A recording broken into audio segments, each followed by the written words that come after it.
Today in the livestock market, cattle was mixed. Light trade just moves the futures kind of sideways, and it's still trading back and forth, unable still to fill that gap. But it's very interesting today that the Tyson beef closure in Jacksonville, because of Hurricane Dorian, really has had no effect on the market, and we were kind of wondering why. But perhaps it's because that it kind of spilled over into the feeder side. Today, feeders were very strong today. The hurricane concerns ahead all the way up the eastern seaboard, I think, is what's really affecting it.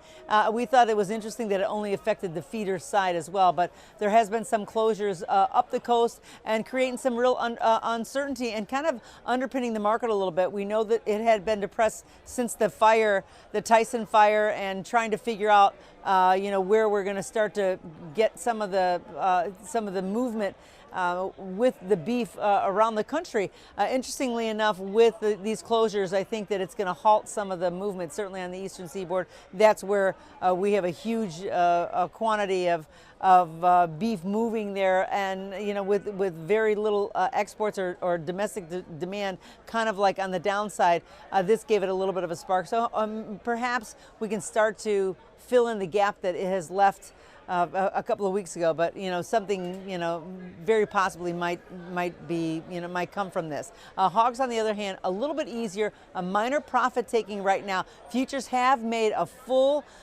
trend turn in spite of today's mild retreat. The talk is that the African swine fever is beginning to wreak havoc on the Chinese pork prices right now, and we expect that it's going to spill over into the United States, and that we're going to have some big time volatility. Now, we've already seen big volatility since African swine fever started last year, so we expect that it's going to get ramped up for the next coming weeks as long as these prices are just skyrocketing in China.